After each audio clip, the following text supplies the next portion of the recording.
Boy's favorite journalist.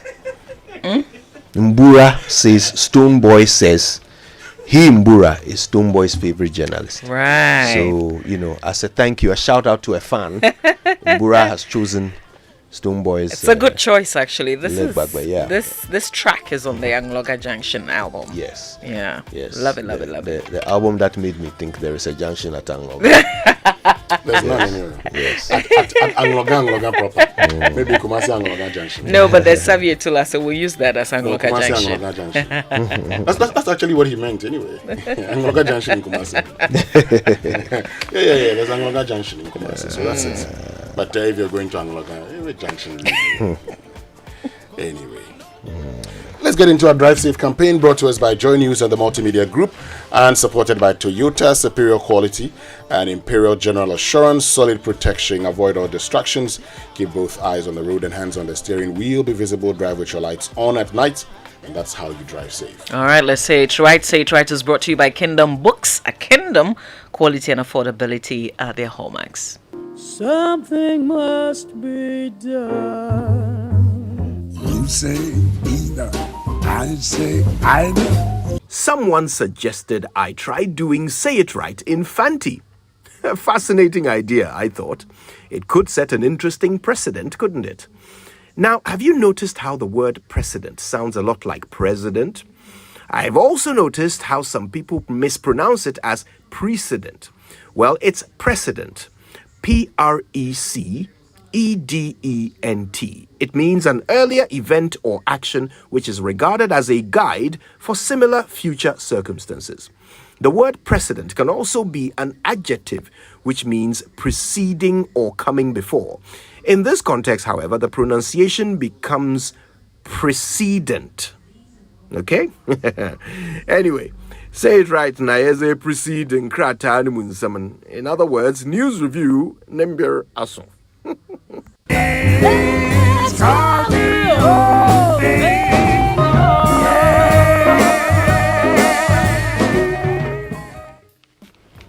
And that's how you say it right? That is indeed how you say it right. Okay, guys. News review now, and it's brought to us by First Atlantic Bank. Refreshingly different. Well, so let's start from the daily graphic which Mamavi Owusu-Aboagye gave me this morning. Hey. Yes, she says, because you have a little backstory. she says, you have to review the graphic this morning. Okay. It says, Ghana to reap full benefit from lithium. That's President Akufo-Addo pledges at graphic dialogue. So, that's why it was handed to you. You know that we've discovered lithium, and the president's been talking about how he, expects Ghana to reap full benefits. He also talked about how we, going forward, we're not going to be exporting raw minerals. So we'll be processing them.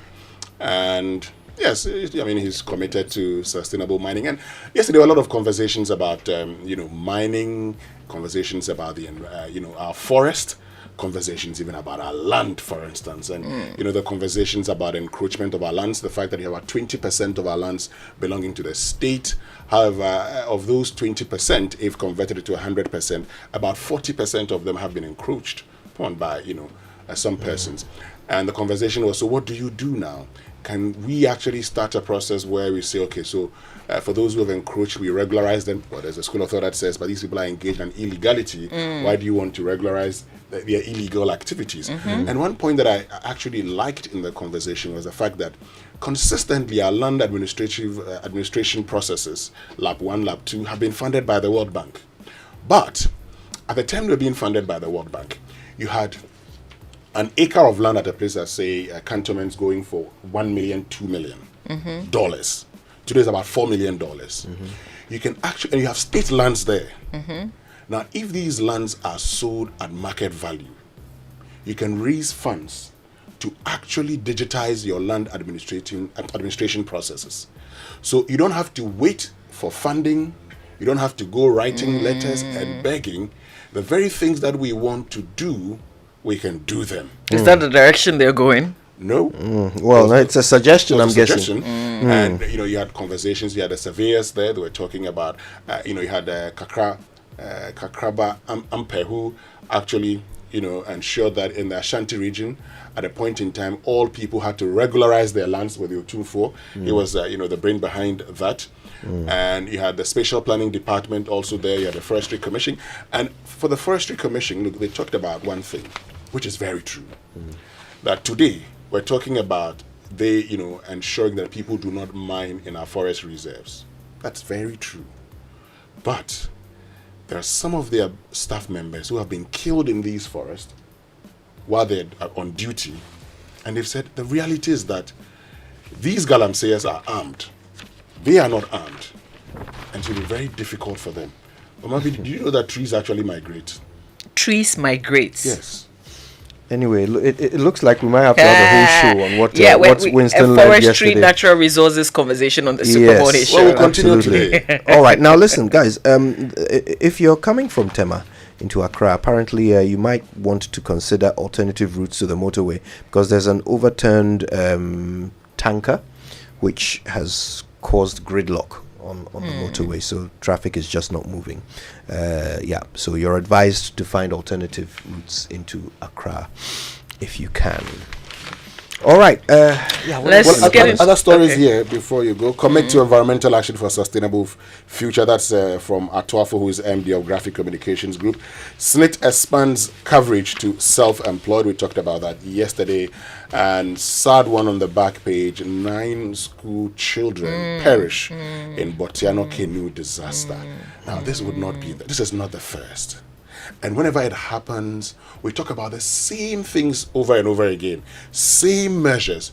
We'll discuss it and say, oh, did they have life jackets? Who was the, a guy in the canoe? And in this case, we're told that the guy manning the canoe was just a 12-year-old boy. Why do we take things for granted like that? Wait. So did this 12-year-old boy survive? I don't know. I mean, the story so far, I don't know whether he's part of, the survivors. But the survivors, from the interviews that I've heard of the survivors, I've heard of a lady who said she still couldn't find her brother. And she talked about the fact that she actually complained to this 12-year-old boy that you can't do this. Oh my God. And the 12-year-old ignored all the suggestions and actually had a lot of people on it. I mean, this 12-year-old girl told the 12-year-old boy that, we're too many here and we all can't get into it. He says, if you won't get it, then go. With no option, they get in.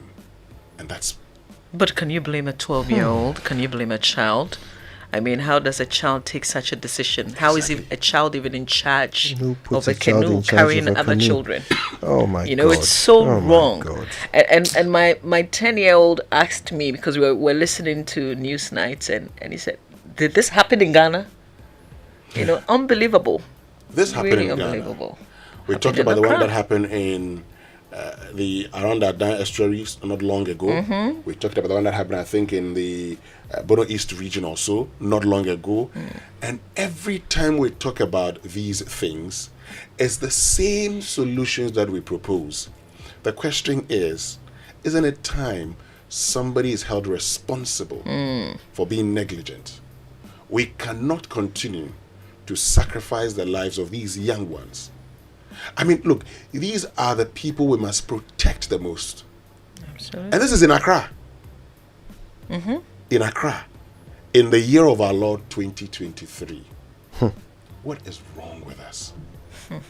Our condolences to the parents and the families. This is not the kind of news you want to hear when your child tells you, I'm going to school. Well, let's get into the Ghanaian Times newspaper, right? All right, front page of the paper says Ghana to ban raw mineral exportation. That's according to President Akufo-Addo. The paper is also reporting on the tragedy, the 9 children in that boat disaster. And then application against processes to impose jail term on Ato Essien dismissed, as well as court agreeing to hear injunction application against the NDC today. So we're still not sure. At least journalists are not sure if they should deploy. We have our election headquarters, and this is the political desk deputy head right here. Are we deploying our reporters tomorrow?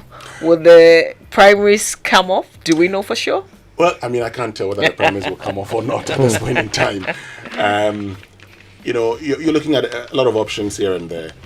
Our reporters currently are in the regions and in the communities.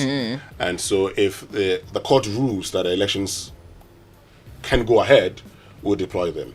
If the court says the elections cannot go ahead, you're not going to deploy them. But the challenge also is that it's not just about deploying your reporters. There are other things you're supposed to do. Now, do you do them? And if you do them and elections don't go, and they don't vote tomorrow, what happens to the things you may have done? The Electoral Commission itself said, well, they were deploying their logistics and they stopped. So today, at what time will the court sit? And would the ruling come at the time that the Electoral Commission can actually deploy these logistics also? And that's the whole issue. I've had conversations with some of the managers here, like, are we still having the election? Because we need to plan programming on the day if the elections wouldn't go ahead. Let's see what happens. A lot of uncertainties. We wait to see. I'm sure by close of by 12 noon, 2 p.m. would know. And yesterday on State of Play, I made a point that there's been lots of conversations here and there. There are those who have said that the flag bearer aspirant Dr. Dufo is playing into the hands of the opposition.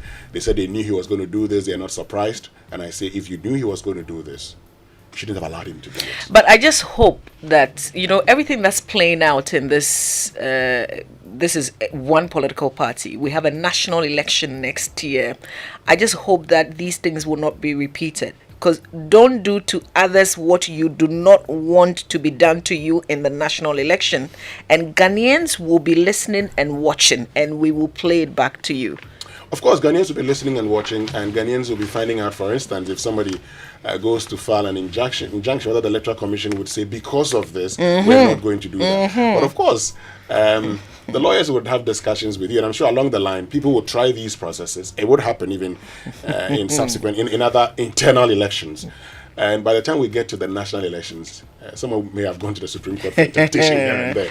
But the truth is that when it comes to national elections, if we don't hold the elections by a certain period, we're doomed. So that one, we will hold it. Don't worry. All right, just the last one for me on Ato Essien. We know the High Court has dismissed an application filed to set aside any proceedings leading to the imposition of custodial sentence on Ato Essien, who is the former chief executive officer of the defunct Capital Bank, and give leave for further negotiations on terms of payment. So basically, he failed to abide by the terms given by the court, and now the AG is asking the court to send him to prison, effectively. Details of that in the Ghanaian Times newspaper. Now, the Daily Guide talks about that same story, Ato Essien's freedom in limbo. The fact that, the court dismissed his application for renegotiation and said, well, you cannot do that. And so the substantive case where the AG wants him incarcerated would be heard on the 17th of May, 2023. Now, there's another one here. Adwoa Safo returns to NPP. Well, she's always did she go somewhere? Well, she's always been part, except that for some time she was away in the United States. They're taking care of her. But she was in Kwabenya when the president commissioned. Was it a commissioning of the police buildings? Yes, she was there. But of course, she was away for some time. So she's back fully with the MPP now. Yes, you know what internal elections can do. Maybe they're trying to say returns to work. You know what internal elections can do. The NPP will go to the polls, I think, next year for sitting MPs. For constituencies already have sitting MPs, often constituencies this year. And if you are an Adwoa Safo and you want to maintain your seat, you must do a few things. Is she going again? I do not have information that she wouldn't contest. What I do know is that she would contest. But anything can change in elections anyway. But there's a photograph of her with the chief of staff here. Tragedy at Wager 9 school kids drown is also here. But, Dr. Baumia impressed with GNPC Takrady projects with the operation headquarters of GNPC. He's been inspecting it and he's pleased with the project. And Nana calls for unity in Galamsey fight. Back page, I put players' welfare first. That's according to Nana Yamponsa, who's CEO of Asante Kotoko. And I lost myself to alcohol for 7 years. Ronnie O'Sullivan making that confession. And Mourinho mocks PSG link. All right, let's go online. The online review is brought to us by Zenith Bank in your best interest and Goyle Good Energy. I've had threats on my life for prosecuting some cases. That's the Attorney General said that to us in an interview yesterday. I'll tell you what, yesterday on Top Story, when we brought the aspect of the interview where the Attorney General talks about the financial burden that the LGBTQ bill might have on government, and his advice to Parliament that they need to look at that. We called Sam George afterwards, who suggested that for whatever reason the Attorney General is flip-flopping, and that what the Attorney General is saying in this interview is contrary to what he agreed with Parliament. But you know what I found? I found the committee's report following the Attorney General's advice. And I just want to read paragraph 7.1.1. It says, preliminary concerns were expressed by some concerned Ghanaians, and same were expressed by the Attorney General and Minister for Justice in relation to aspects of the bill which appear to impose a charge on the Consolidated Fund in contravention with Article 108 of the 1992 Constitution. The relevant clauses, and then it reads the relevant clauses. Now listen to the conclusion in 7.1.2. The committee noted that the following provisions in the bill are likely to impose a charge on the Consolidated Fund in contravention to the provisions of Article 108 in the Constitution. And it lists those aspects and says the committee wishes to indicate that the concerns of the Attorney General have been taken care of in the committee's proposed amendments. Is Sam George not part of the committee? I know. So what did he come to say to the public yesterday? If you are all in agreement, why should you pretend that you are in a fight just for political, gain? You all agree on the thing. You've agreed that the thing should be removed. You haven't removed it. But you are now coming to blame the person who advised you, who you agreed with. Well, if you read the report, it actually makes the indication that that particular thing has been taken care of by amendments. So why come and fight? Please hold on. And so what the committee did not do, with that report, they won't tell you the amendments. The amendments will come in the name of the chairman of the committee. And so the Constitutional, Legal and Parliamentary Affairs Committee, considering the bill, once the consideration of the bill begins in Parliament, you find out all of this. Now, let's go for the BBC News. Which is brought to us by Fidelity